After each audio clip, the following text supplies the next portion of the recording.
ಚಿದಂಬರಂ ನನ್ನ ಕಿಡ್ನಾಪ್ ಮಾಡೋದಕ್ಕೆ ಕಾರಣ ಮತ್ತದೇ ಹಳೆ ಸೇಡು. ಆದಿತ್ಯ ನಿರೋಷನ್ನ ಮದುವೆ ಆಗಲಿಲ್ಲ, ಕೈ ಕೊಟ್ಟ ಅನ್ನೋ ದ್ವೇಷ. ನಿಮ್ಮನ್ನು ಕಿಡ್ನಾಪ್ ಮಾಡಿಸಿ ಆದಿತ್ಯನ ಮುಗಿಸಿ ಮಾವನವ್ರನ್ನ ಪರ್ಮನೆಂಟ್ ಆಗಿ ಜೈಲಿಗೆ ಕಳಿಸೋ ಉದ್ದೇಶ. ಚಿದಂಬರಂ ನನ್ನ ಕಿಡ್ನಾಪ್ ಮಾಡ್ತಾನೆ ಅನ್ನೋದನ್ನ ನಂಬೋದು, ಆದ್ರೆ ಈ ಶಶಾಂಕ್ ಯಾಕೆ ಮಾಡ್ತಾನೆ? ಆಸ್ತಿ, ಅವ್ರ ಆಸ್ತಿ ನಿಮ್ಮ ಹೆಸರಲ್ಲಿದೆ. ನಿಮ್ಮನ್ನು ಕಿಡ್ನಾಪ್ ಮಾಡಿ ಹೆದರಿಸಿ ಅವ್ರ ಹೆಸರಿಗೆ ಆಸ್ತಿನ ಬರ್ಸ್ಕೋಬೇಕು, ಜೊತೆಗೆ ಆದಿತ್ಯನ ಪರ್ಮನೆಂಟ್ ಆಗಿ ನಿಮ್ಮಿಂದ ದೂರ ಮಾಡಿ ಅವ್ರ ಜೊತೆ ಇಟ್ಕೋಬೇಕು ಅನ್ನೋ ಉದ್ದೇಶ. ಎಲ್ಲರೂ ಸೇರಿ ಇಷ್ಟೆಲ್ಲ ಪ್ಲಾನ್ ಮಾಡಿದಾರ? ಹೌದು, ಇದು ನಿಮ್ಗೆ ಗೊತ್ತಾಯ್ತು? ಪ್ಲೀಸ್ ಅತ್ತೆ, ಅದನ್ನ ಮಾತ್ರ ಕೇಳಬೇಡಿ. ಒಟ್ಟಲ್ಲಿ ನಿಮಗೆ ತೊಂದರೆ ಆಗೋದಕ್ಕೆ ನಾನು ಬಿಡಲ್ಲ. ಅದಕ್ಕೆ ಹೇಳ್ತಿದ್ದೀನಿ, ನೀವು ಎಲೆಕ್ಷನ್ಗೆ ನಿಲ್ಲಲೇಬೇಕು. ರಂಜಿತ್, ನಾನು ಎಲೆಕ್ಷನ್ ನಿಲ್ಲೋ ಬದಲು ಮತ್ತೆ ಸೂರ್ಯವ್ರನ್ನ ಎಲೆಕ್ಷನ್ ನಿಲ್ಲಿಸ್ಕೊಂಡು ಖಂಡಿತ ಸೋಲ್ತಾರೆ ಮಾವ.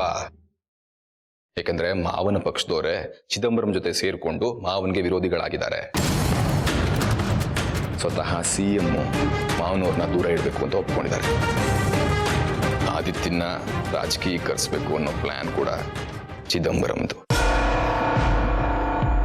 ಮತ್ತೆ ಆದಿತ್ಯ ಚಿದಂಬರಂಗೂ ನನಗೂ ಯಾವ ಸಂಬಂಧನೂ ಇಲ್ಲ ಅಂತ ಹೇಳ್ತಾ ಇದ್ದ? ಅದೇ ಆ ಚಿದಂಬರಂದು ಪ್ಲಾನ್. ಸ್ವತಃ ಆದಿತ್ಯನಿಗೆ ಇವೆಲ್ಲ ಗೊತ್ತಿಲ್ಲ. ಬೇರೆಯವ್ರ ಮುಖಾಂತರ ಆದಿತ್ಯನಿಗೆ ಬ್ರೈನ್ ವಾಶ್ ಮಾಡಿಸಿ,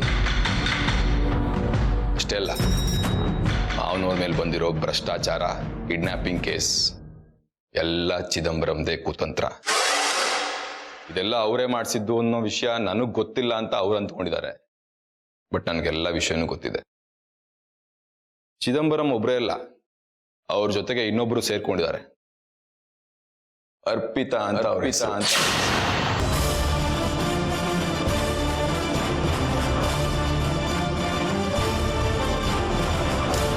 ಜೈಲಲ್ಲಿ ಇದ್ದು ತಾನೆ? ಬೇಲ್ ಮೇಲೆ ಹೊರಗೆ ಕರೆಸಿದ್ದಾರೆ.